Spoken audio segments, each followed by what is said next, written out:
Assalamualaikum warahmatullahi wabarakatuh. Perkenalkan, nama saya Ramanta Wijaya Kusuma dari Prodi Ilmu Pemerintahan Universitas Komputer Indonesia semester 2. Di sini saya sedang bersama Kepala Desa Sirnagali, Kecamatan Cilaku, Kabupaten Cianjur, Bapak Haji Sugilar.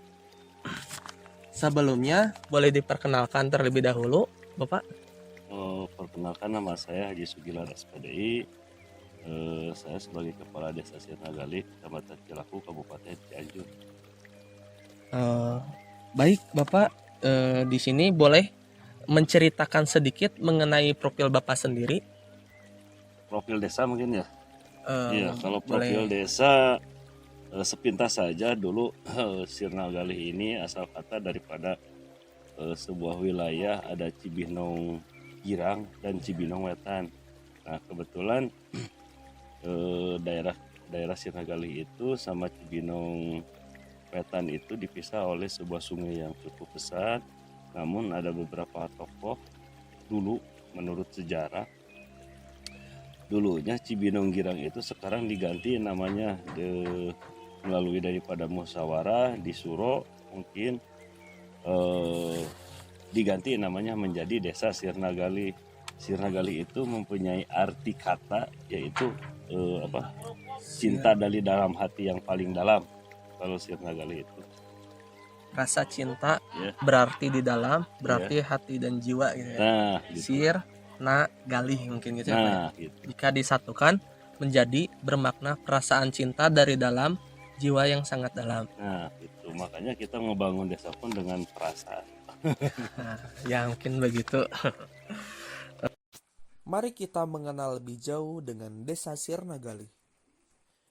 Desa Sirnagali termasuk dalam kategori daerah dataran rendah dengan ketinggian kurang lebih 450 sampai 500 meter dari permukaan laut.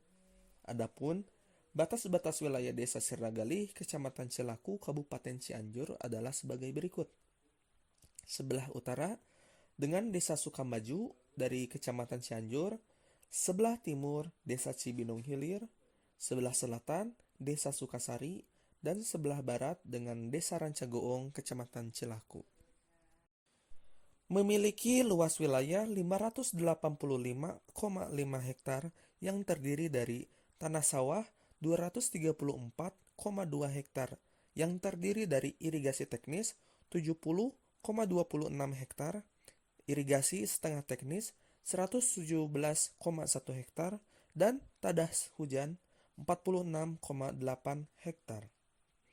Lalu memiliki tanah darat sebanyak 351,3 hektar yang terdiri dari pekarangan atau pembangunan sebanyak 210,78 hektar, tegalan 70,26 hektar, dan lain-lain sebanyak 70,26 hektar, diantaranya sungai, jalan, makam, dan sebagainya. Pemilu kada sebagai wujud negara hukum. Ciri khas dari demokrasi konstitusional adalah gagasan bahwa pemerintah yang demokratis adalah pemerintah yang terbatas kekuasaannya dan tidak dibenarkan bertindak sewenang-wenang terhadap warga negaranya. Yang kedua, kekuasaan negara dibagi sedemikian rupa sehingga kesempatan penyalahgunaan diperkecil, yaitu dengan cara menyerahkannya kepada beberapa orang atau badan dan tidak memusatkan kekuasaan pemerintah dalam satu tangan atau satu badan. Yang ketiga, perumusan yuridis dari prinsip-prinsip ini terkenal dengan Rechtsstaat, negara hukum, dan rule of law. Pilkades dan demokratisasi lokal. Pilkades telah ada di zaman Raffles berkuasa, yaitu pada masa pemerintahan Inggris di Indonesia, dan sebagai wujud otonomi desa. Demokratisasi lokal adalah implikasi dari desentralisasi yang dijalankan di daerah-daerah termasuk di desa-desa sebagai perwujudan dari proses demokrasi di Indonesia. Konsepnya, pemerintahan daerah itu adalah dari, oleh, dan untuk rakyat. Hal paling mendasar dalam demokrasi adalah keikutsertaan rakyat, serta kesepakatan bersama atau konsensus untuk mencapai tujuan yang dirumuskan bersama. Perkembangan desentralisasi menuntut adanya proses demokrasi, bukan hanya di tingkat regional, tetapi di tingkat lokal dan desa. Adapun pertimbangan dalam memilih pemimpin pemerintahan. Yang pertama ada kapabilitas, gambaran kemampuan diri dipimpin intelektual maupun moral yang dapat dilihat dari rekam jejak, track record, pendidikannya maupun jejak sikon dan perilakunya selama ini. Yang kedua, akseptabilitas. Gambaran tingkat penerimaan pengikut terhadap kehadiran pemimpin. Dan yang terakhir ada kompabilitas. Kemampuan untuk menyesuaikan diri dengan kebijakan dari pemerintah tingkat atasnya dan mengakomodasikan kebijakan dari pemerintah tingkat bawahnya maupun tuntutan dari para pengikutnya. Derajat urgensinya dari ketiga aspek tersebut sangat tergantung pada tingkatan dari wilayah pengaruh dari pemimpin pemerintahan. Pilkades serentak. Kebijakan pilkades serentak diberlakukan pasca Undang-Undang Nomor 6 Tahun 2014 tentang Desa ditetapkan. Pilkades yang berada di tingkat kabupaten atau kota wajib diselenggarakan secara serentak dengan waktu perencanaan pelaksanaan sebanyak 3 tahap. Pilkades serentak adalah proses pemilihan kepala desa dalam lingkup kabupaten atau kota tertentu yang dilaksanakan secara serentak dalam waktu yang bersamaan. Tujuan terwujudnya efektivitas dan efisiensi pelaksanaan pilkades, sehingga diharapkan berdampak terhadap efisiensi anggaran, waktu, dan energi dalam proses penyelenggaraan desentralisasi dan demokratisasi lokal. Baik, mungkin saya ingin bertanya lebih jauh tentang pemilihan kepala desa. Bisa dijelaskan pilkades menurut Bapak itu bagaimana ya, Pak? Kalau pilkades di Desa Sirnagali khususnya mungkin sangat demokratis. Kebetulan Sirnagali ini adalah warganya itu berbagai macam-macam tingkatan. Cuman Sirnagali ini kan kebetulan penyangga kota, dekat kota gitu. Jadi sumber daya manusianya pun mungkin sekarang itu sudah di menengah ke atas. Jadi orang-orang intelektual, orang-orang yang berstatus rata-rata sekolahnya pada tinggi-tinggi, semua komplit ada di Sirnagali. Dan Sirnagali ini kebetulan desa paling besar di Kabupaten Cianjur. Kurang lebih kita mempunyai DPT itu sekitar 18.000 hak pilih di desa kami itu. Makanya kita mendapatkan predikat dari kabupaten itu, desa paling besar itu adalah desa Sirnagali, dan jumlah penduduknya pun paling padat. Di Sirnagali kita mempunyai hampir 73 KRT-an, 18 KRW-an dibagi menjadi 4 kadus. Dan sekarang pun ada RT-RT baru dikarenakan belum ada pemekaran lagi, sekitar 12 RT yang calon akan diadministratifkan. Dan karena di Kabupaten Cianjur ini belum dibukanya untuk pemekaran lagi, makanya kita ditahan dulu. Jadi yang secara administratif di Kabupaten Cianjur dan desa itu hanya 73 KRT. Yang 12 itu masih menunggu informasi dari pihak DPMD Kabupaten Cianjur. Iya, baik Pak. Menurut Bapak, apa saja dampak hasil pilkades terhadap kemajuan desa Sirnagali? Alhamdulillah, demokrasi ya. Pertama demokrasi, keduanya jadi si para calon itu membawa misinya masing-masing, membawa visinya masing-masing, dan membawa programnya masing-masing. Dan alhamdulillah 2 tahun ke belakang mungkin saya dapat kepercayaan dari masyarakat seluruh desa Sirnagali untuk memimpin desa Sirnagali dengan bertujuan untuk membawa perubahan. Dan alhamdulillah dengan perubahan dari semua lini sektor, dari mulai gedung desa, dari mulai pelayanan, termasuk wilayah-wilayah, kami lakukan perubahan. Termasuk dalam tata pelayanan di pemerintahan desa pun kami rubah dengan sangat total. Baik Pak, setelah Bapak menjabat sebagai kepala desa, harapan Bapak ke depannya apa nih Pak? Kalau harapan saya mungkin segera terlepas dari kondisi 2 tahun ke belakang, dikarenakan kami dilantik itu lagi masa-masanya pandemi COVID-19, jadi seolah-olah ruang gerak kita tuh terkurung dalam aturan yang dinamakan dengan adanya lockdown, tidak boleh berkumpul, termasuk dari mulai anggaran-anggaran pun sebenarnya kalau untuk Sirna Gali ini mungkin tidak ada hambatan dalam hal pembangunan karena kita ada pengkolaborasian. Kami tidak hanya menggunakan atau mengandalkan dana desa yang difokuskan itu untuk penanganan COVID, tapi kami terus berjuang melaksanakan komunikasi birokrasi dengan Pak Bupati, dengan dinas-dinas, termasuk dewan-dewan yang ada di Kabupaten Cianjur. Kami datangi, kami komunikasi, kami lakukan birokrasi sehingga pembangunan di Desa Sirna Gali ini bisa berjalan. Dan alhamdulillah mungkin walaupun situasi dan kondisi sekitar 2 tahun bagi kami itu tidak menjadi hambatan karena bisa dirasakan, bisa dilihat pembangunan di pemerintahan Desa Sirna Gali. Mungkin dulu ketika saya dijabat menjadi kepala desa itu sekitar 90% jalan-jalan desa yang ada di Desa Sirna Gali itu rusak atau hancur. Dan alhamdulillah dengan 2 tahun berjalan saya menjadi nahkoda di pemerintahan Desa Sirna Gali, paling sekitar tinggal 20%-an lagi jalan-jalan yang harus diperbaiki wilayah.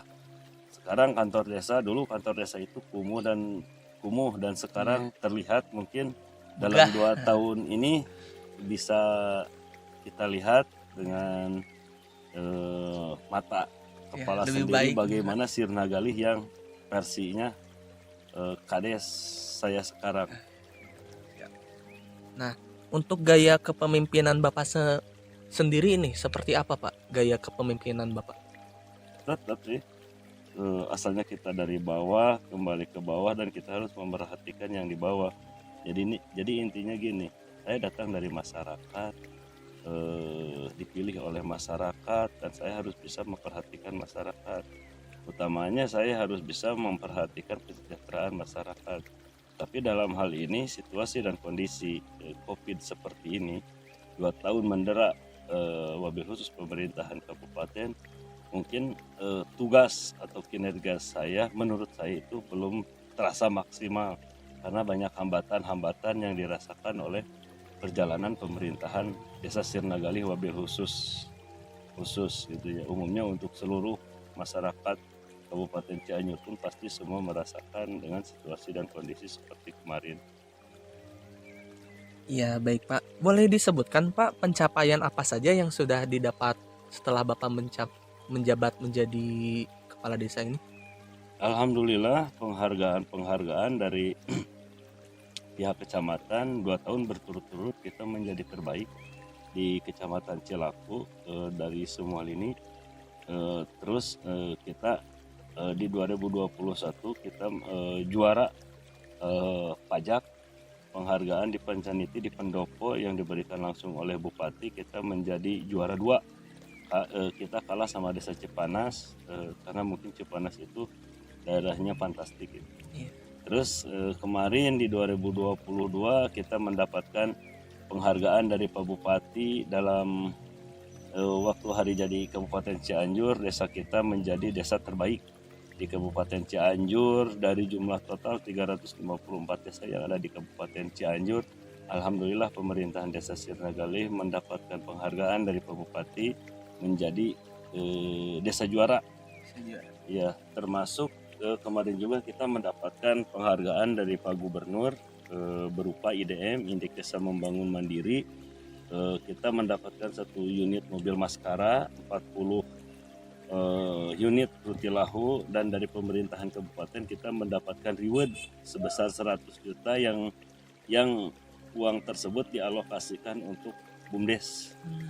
BUMDes di Sirna Gali alhamdulillah sekarang terbentuk berkat ada dana dari kabupaten untuk mendongkrak atau mendorong supaya BUMDes tersebut bisa hidup atau aktif kembali. Iya, baik Pak, boleh disebutkan infrastruktur apa saja yang sudah dibangun Pak? Kalau di pemerintahan Desa Sirnagali itu pembangunan-pembangunan yang ada di pemerintahan Sirnagali semenjak saya menjabat jadi kepala desa itu, pertama kita memprioritaskan, skala prioritas kita adalah memperbaiki jalan-jalan desa, karena itu adalah pertama mungkin untuk mendorong peningkatan perekonomian masyarakat, kedua mendorong jalan usaha tani, termasuk mungkin jalan tersebut bisa memberikan kenyamanan supaya masyarakat bisa sejahtera. Terus kami sudah bisa melaksanakan pembangunan pertama sumber air bersih yang didapatkan dari Kementerian ESDM yang aspirasinya Pak Edi Suparno, terus PJU, PJUTS, PJU kita sudah mendapatkan. Terus yang seperti jalan-jalan dari aspirasi dari dinas termasuk dari Pak Bupati juga, alhamdulillah kita sudah mendapatkan dan sudah direalisasikan, termasuk bendungan untuk pertanian di Batu Acip sudah direalisasikan. Yang fantastik kemarin 30 tahun mungkin ada jalan di wilayah kami yang menghubungkan ke Desa Cibinong Hilir. 25 tahun mungkin masyarakat tidak bisa merasakan jalan tersebut bagus, dan alhamdulillah kemarin di tahun 2022 pengajuan 2021 Pak Bupati alhamdulillah bisa merealisasikannya dengan jumlah total anggaran 2,6 miliar, dan itu mungkin bagi kami dalam situasi dan kondisi seperti ini sangat-sangat fantastik. Makanya kami pemerintahan Desa Sirnagali, mobil khusus umumnya masyarakat Desa Sirnagali juga mengucapkan banyak-banyak terima kasih ke Pak Bupati, Wakil Bupati, para dewan-dewan, kepala-kepala dinas yang ada di Kabupaten Cianjur yang telah membantu pembangunan di pemerintahan Desa Sirnagali. Iya, baik Pak, terima kasih. Pemerintah daerah sebagai penyedia layanan publik. Menurut Profesor J. Stewart, pemerintah daerah dibentuk agar layanan publik dapat diberikan secara berkelanjutan. Sustainable Public Service. Hal ini sejalan dengan definisi otonomi daerah pada UU 32 tahun 2004 tentang pemerintahan daerah, yaitu untuk mengatur dan mengurus kepentingan masyarakat menurut prakarsa sendiri berdasarkan aspirasi masyarakat sesuai dengan peraturan perundang-undangan. Dalam menyediakan layanan publik yang kontinu, pemerintah daerah memerlukan kepastian sumber-sumber keuangan daerah. Hubungan keuangan pusat dan daerah yang berimbang, adil, dan serasi menjadi kunci pokok keberhasilan suatu daerah. Adapun demokrasi yang berjalan diamanahkan membawa perubahan, yaitu memperbaiki gedung desa, pelayanan masyarakat diperbaiki, pembangunan jalan-jalan rusak, lampu penerangan, dan air bersih. Semenjak menjabat, prioritas utama yaitu memperbaiki jalan-jalan desa.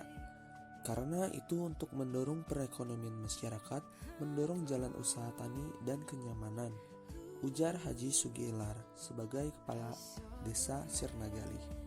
Adapun pencapaian yang sudah didapat yaitu sumber air bersih didapatkan dari Kementerian ESDM yang diaspirasikan oleh Pak Edi Suparno, penerangan jalan umum atau PJU sudah didapatkan, realisasi bendungan pertanian di Kampung Batu Acip, 30 tahun jalan tidak diperbaiki, alhamdulillah tahun 2022 sudah diperbaiki. Dan sebelum Bapak Haji Sugilar SPDI menjabat, 95% jalan desa ini rusak atau hancur. Namun dalam kurun waktu 2 tahun saat Pak Sugilar menjabat berkurang menjadi 20%. Penghargaan yang diraih yaitu Desa dengan IDM Mandiri pada tahun 2019, Desa dengan Pengelolaan Aset Terbaik tahun 2021, juara 1 Lomba Desa tingkat Kabupaten tahun 2022, mobil Maskara dari Gubernur Jawa Barat Ridwan Kamil, Reward BKKPD untuk Desa Mandiri 2022, Pembantuan SDM dari Provinsi Patriot Desa 2022, dan BUMDes terbentuk dari Reward Kabupaten berjumlah 100 juta rupiah. You probably think I'm hurting, but darling,